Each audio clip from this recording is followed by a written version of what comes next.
Welcome to Kaiba Health and Life. I'm your host, Kristen Wolosinovich, here today with my beautiful co-host, Lisa Metropolis. Hi, Kristen. How exciting today. Big day, right? Yeah, really big day. We have a big superstar in the studio in the hot seat. Without further ado, it's our honor and privilege to introduce Grammy Award-winning, That's right. right? That's From right. the band Full Force, cancer champion, star of movie House Party, Paul Anthony. Hello. Hi, What's Paul. going on? How are you? Good to be here. I'm good, man. It's Friday, so I celebrate every Friday. I'm good. That's right. We call it Fry-yay. Oh, okay. We okay. do. That works. We That do. works. That works. Well, we are so excited to have you here in the studio with us. You are a friend of the show. You're a friend of Kaiba, and your story's pretty magnificent. Your career itself, your critical mass success is, it's unbelievable, but really your story, your health story is kind of why you're here today. But tell us a little bit about Full Force. When did that band start? Okay, Full Force is 6 members. Myself, my 2 brothers, B Fine and Bow-Legged Lou, my cousins, Baby Jerry, Kurt, and Shy Shy. And Full Force, as a collective, we started like in the early 70s. Really? Okay, yeah. We was one of the, if not the hottest bands in Brooklyn. Right. And we did countless of shows in the area and all parts of New York. And prior to that, me and my brothers started singing with my uncle and my father when we was, I think, 10, 12, and 13. We was really young. And in my family, singing wasn't an option. My father, he woke us up, hit the street, we sing on the street, sing on the subway for money. And that's how we started, going to the Apollo, watching countless amount of artists perform and learn, and everybody, that's how we started. And then when we got our cousins, we made a whole self-contained band. So we're known as the first original hip-hop band to come out in the early 80s. When did House Party first come out? Right. The first one? Oh, man. Well, that's years later. House Party came out years later. Actually done in 1989. I was actually home writing some songs, so we was hot. It was producing everybody. Right. And I got a phone call from a guy named Reggie Hutland. And he said, "Hey, man, my name is Reggie Hutland, Howard University. I got this script, and I think it's a hot script. And in the script, I wrote down the bullies were muscle-bound, Jerry curl wearing dudes like Full Force." And the mutual friend named Robert Ford. You had a type. And he said, "Hey, listen, Right. why get someone like that when you can get Full Force?" And he said, "So if you don't mind, I'd like you to read the script." And our mindset has always been, you never know, let's check it out. And he sent us the script, and I read it, and I'm like, oh, this is real interesting. But for me, the test really comes when you pass it to Lou, my brother Bow-Legged Lou. He's been writing scripts and having us do little plays with Kenner projectors when we was like For your 9, whole life, 10, since you can remember. Right. So then Lou took the script and he just rearranged things. He said, well, it had me as the main guy, and it had my brother as Pee-wee, my brother B. Lou said, yo, B, we're going to switch places. You're going to be Zilla. I'm going to be Pee-wee. I'm going to talk like this throughout the whole movie, and this is going to be my character. And the rest is really history, Then we vibe with Kid and Play, Martin, that was great. Tisha, AJ. Remember the House Party days? They were amazing. Oh yeah, it was it turned into such a cult following. It was even today. yes, it's iconic. It became the norm for it really was. It's huge part of pop culture. Yeah. I mean, if you check the history and the fashion, the urban language, films, you'll correct. see Friday, and then you'll see It's all- House Party. And we had a ball. And me and my brothers, we rewrote all our lines. Yeah. We meet with the Hutland brothers the morning of, and we changed everything in the script. Everything in there we made up.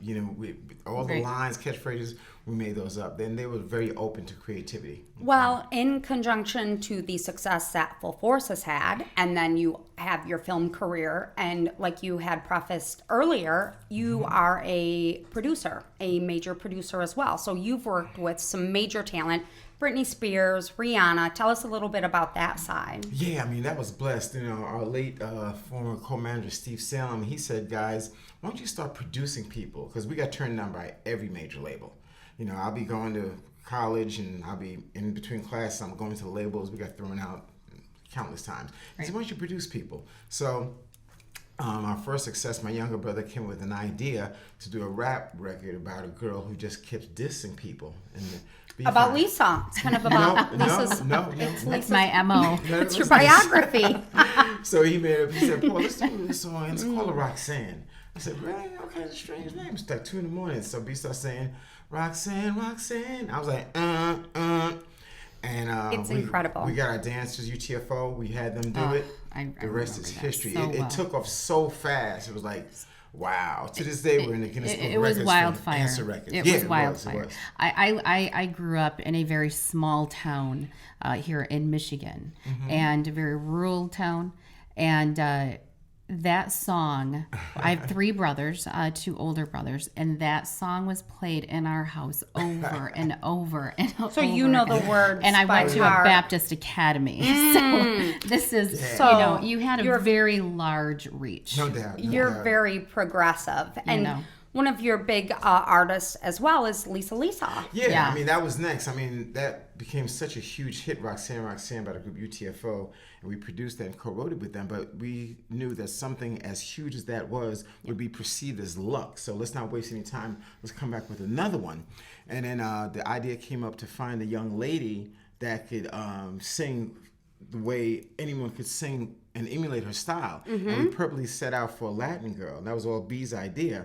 And Mike Hughes, who worked in our crew, he went to the club in New York called the Fun House. He found this little 16-year-old girl named Lisa, brought her to the basement, Brooklyn basement. We ran it through some vocal ideas. And I was that's my area, the vocals. And I put it through some tests. I said, guys, that's our girl. Right. And then after that, we had Lisa. She was your girl. We all was writing songs. B wrote I Wonder If I Take You Home. I wrote All Cried Out. B wrote Lost in Emotion. I wrote Head to Toe. I mean, it was phenomenal. She became the hottest Latin. There was no Ricky Martin before Lisa. There was no J-Lo. There was no Gloria Estefan.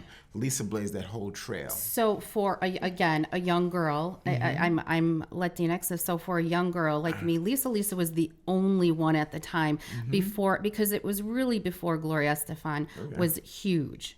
So Lisa really blazed this trail. She was the only one I had that looked like me in any way. That success that was a really big deal for me. And it was Fast and Furious. Yeah. I mean, it was insane. And it was such a great time. I mean, it was a great time. Yes. So I should say thank you for bringing her to the forefront, because for girls like me, it was huge. It is huge. It was wonderful. I mean, the success, and then the phones would not stop ringing. I have so many stories because while we was working on Lisa, we got a call from Bob Dylan to do some work with Bob. That was a whole interesting story because he heard us singing in the hallway at Power Station Studios, heard us harmonizing, and he's like, oh, I gotta have you guys on.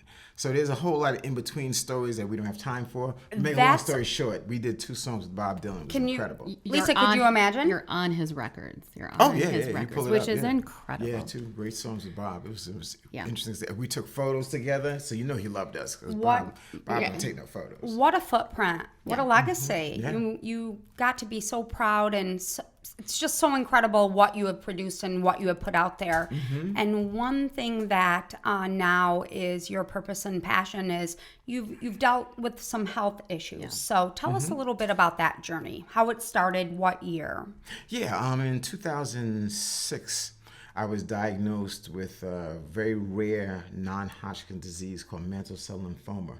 I mean, it's not inherited, it's acquired, so we don't know where it originated from. But sure enough, I saw a lump in my neck, and we tested it and did a biopsy and found out that that was what it was. And then when I looked it up, I was like, wow, the first words you see is fatal and incurable, because there is no cure for that, That's why they say don't look it up. But immediately you felt it and you went and had it addressed. A lot of times we say, oh, it's nothing. Right. It's no big deal. But you're a huge advocate for that. Yeah, we have to be proactive with our health and with our relationships and everything. And so I was just proactive. I looked it up and I said, wow, I saw those words. So about maybe 35, 40 seconds after that, I just said, I'm not changing nothing. And I meant my Constitution, because I feel, he gives his toughest battles to his toughest warriors. So I was built for it. I was ready for it. I had to get ready fast. And I was like, let's go. And people who know me in the business, both in film, sports, music, television, they know me for inspiring hundreds and thousands of bodybuilders and physical fitness enthusiasts, because I've started that in the music business by just putting it out there, and I've inspired a lot of people. So when it came to me, it almost didn't make any sense, but it made sense to me because I'm like, okay, I get it. How old were you when you found that lump? How old were you? I think I was maybe 45, I believe. Mm-hmm. So you're 45 years old. Mm-hmm. Were you scared? It's crazy. I mean, my first initial, I don't know if I was scared. I would more say I was shocked. Okay. I was shocked. So when I read it, I was like, oh, I was shocked. And then after that, and I'm not fabricating, maybe 30 seconds after that, I went from shock to let's dance. Let's dance. I didn't have time to be scared. I'm like, okay, let's dance. That's why I named my book. It's called Dancing with the Animal. I'm working on, because I was like, let's dance. I'm ready for this, And the first doctor I met, he said the life expectancy you have is 2 years past diagnosis. Oh. And I said, well, hurry up and get to work, because I can write a whole lot of hit songs in 2 years. So you had trained that. You had that mental muscle from everything, from producing, from school, from college, from producing. Mm-hmm. You trained yourself with that mental muscle. And I know so many people in that situation, when they find that information out, they shut down. They give themselves that time to be scared and immobilized for quite some time. Yeah. So it's so important that you had that mental muscle. Well, yeah, absolutely. Yeah. And it's not like I knew that was coming. Sure. But that's the way I always believed in the mind, body, and spirit connection. Right. Way before that, the same tools that I use in the gym to push heavy weight, I used there, and I was built for that purpose. So, yeah, but it was a long journey. Well, that's what I was going. That was my next question. Mm-hmm. What was the journey? What was the process? How did they treat it? How did they start? And it was immediate, correct? Yeah, because I was in the third, going to the fourth stage. Oh, yeah. Wow. So it was like we got to hurry up.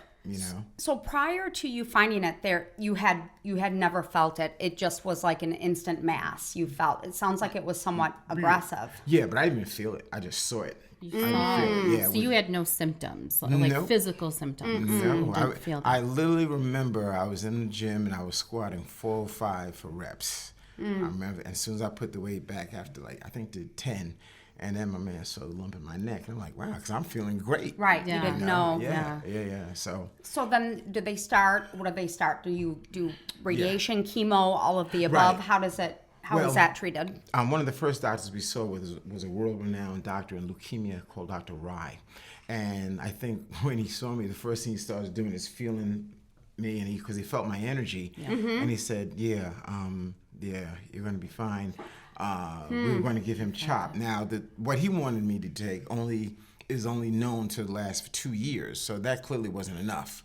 So we went on a tour, pretty much. We went to Presbyterian, we went to Mount Sinai, we went to so many different cancer clinics to see what would fit me. And once again, I love when confirmation shows her lovely self, because when I got to Memorial Sloan Kettering, the doctor came out and he introduced with my family, and he said, hi, I'm Dr. Hamlin. I'm Dr. Paul Anthony Hamlin. And when he said that, the room looked around, and I looked up in the sky and you said, thank you. Because that's confirmation. You said thank you. Yeah, and he was wondering why we were smiling. Well, I told him because my name is Paul Anthony. And I said, all my life I've been on Paul Anthony, so I'm a bit on Paul Anthony. Well, because there's not a cookie cutter treatment for what you have. No. So you had to go see multiple specialists and then see which to put a plan worked together for me, because everyone has their own type of way they want to treat it. Some is too heavy, some is too. I just see what the one that was right for me. And but before I even went to see the doctors, the first thing my wife and I did is go see a spiritual healer. Okay, that's the first thing, because it starts there with me. Right. And after she did a few things and vibed and everything, she said, you know what, you're going to be okay, because you have a strong constitution, but it's got to put you through some things. Right. Because when you come through it, you have work to do. That's what she said. And now you're doing the work. And now you're doing it. So Lisa's mom just passed away recently from cancer. So Lisa, you've seen the journey with your mom. Sure. And yes. I think with you, Paul, every day, right now, someone's going to be diagnosed with cancer. And like you said, it can be one of two ways. It's going to be overwhelming and immobilizing. Sure, yeah. Or you can treat it like Paul Anthony did, or how Betty Sanchez did. You treat it with resiliency and you fight. Education. Your mom fought. And the biggest thing that I think the biggest takeaway, Paul, that I'm hearing also from you is you educated yourself and your family and your friends in every way possible. Yeah. And that was also with my family. It was constant education. You learned every way possible, or as many ways as you could to treat this. And then you listened. You listened for the words that were going to make the road you should take. Absolutely. And that's what you did.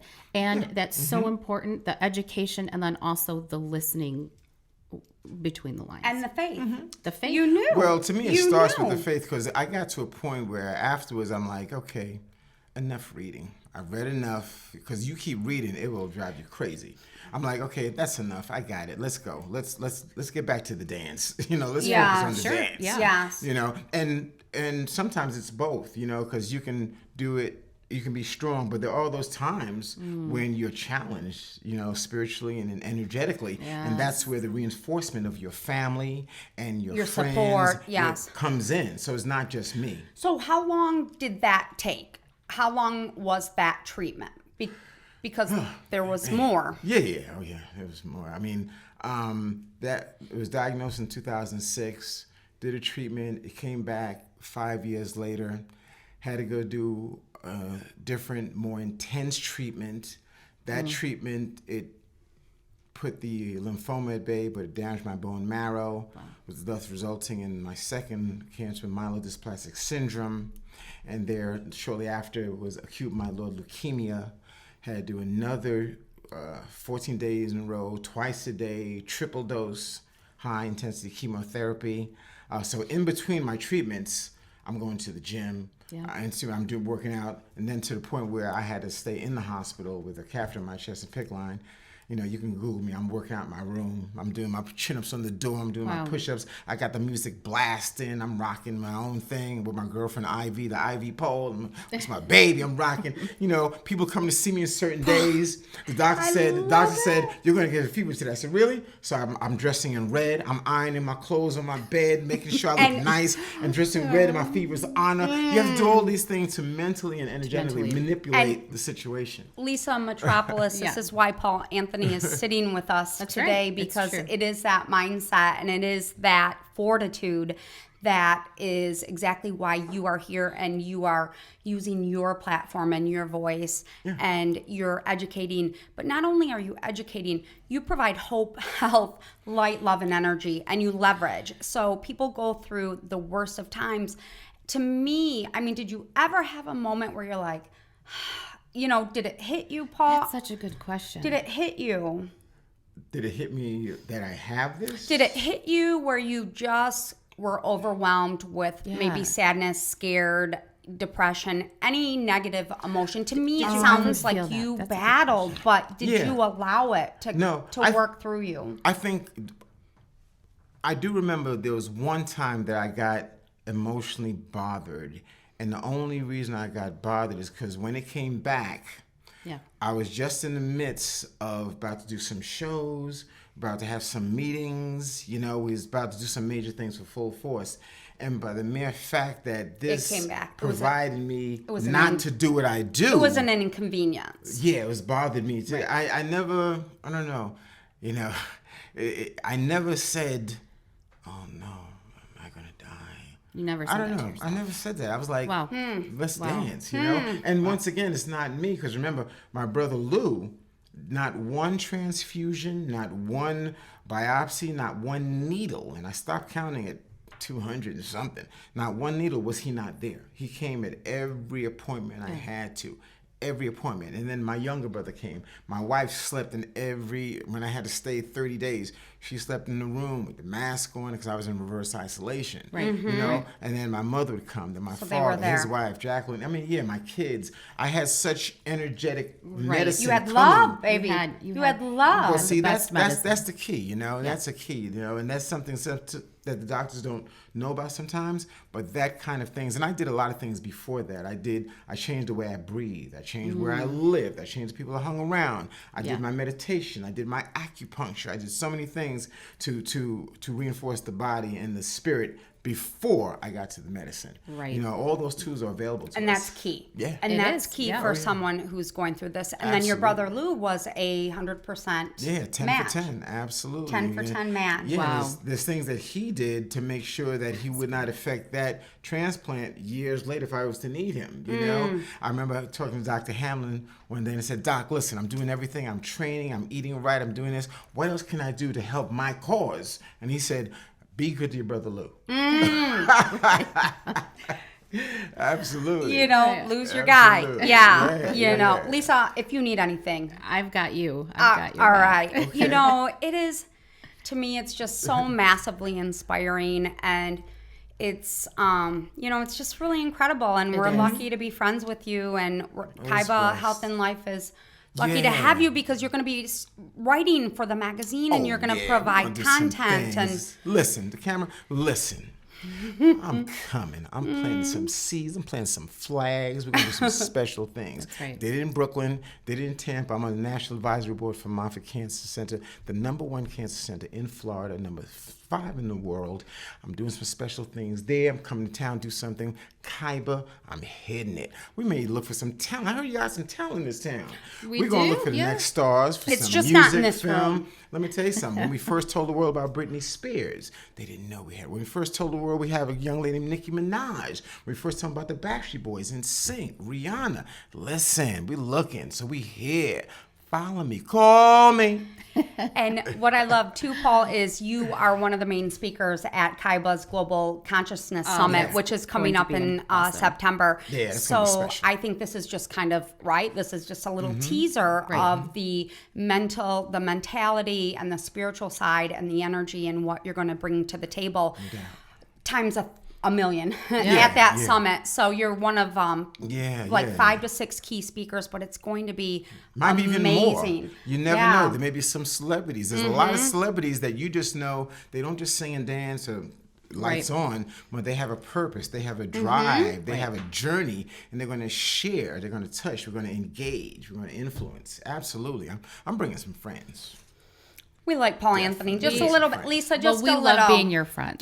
Cool. Absolutely. Well, Britney Spears, Rihanna, Nicki Minaj. I know we're a little Nicki Minaj, but, you know, he found new talent. But you're absolutely right. Paul Anthony planting seeds, planting flags, coming in, and even like with the city of Flint, coming into Michigan, helping a downtrodden city that is recovering from the water crisis. We do have an uptick, but there's other battles. There's, you know, there's health and wellness and diabetes and, you know, weight issues, and that's what we're going to tackle. We're going to tackle living your best life. Yeah. Absolutely. Paul Anthony, how do you want to end this, babe? You own this microphone. What are your thoughts for our viewers and listeners? Because it's only the beginning. If someone today, you know, they're going to get some news, how would they handle it? Here's what I'll say in parting. Paul and Kaiba, yes, we're going to engage everyone. Come on. You didn't see that coming. One love to my boys. Lisa. I know.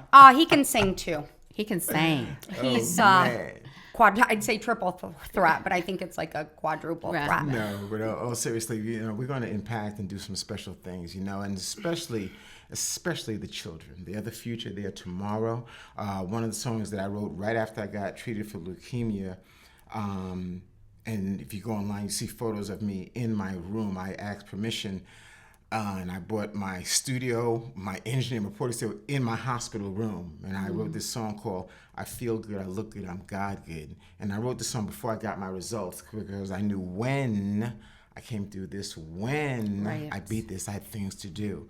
And in that song, I start with the children singing Praise Him, and then I got Faith Evans on the song, Sheila E's on the song For the Love. In the video, you'll see Will Smith, Anthony Anderson, Donnie McClurkin, the Braxtons, Quincy Jones. I mean, all friends just came out for the love, you know. So it's all about touching the children and making sure because they want the knowledge. They're sponges. Absolutely. And it's out there. It's out there, you know. And they're at their age, they're the purists. So That's we have exactly to give it right. to them. So yeah, we're gonna do some things. Thank you.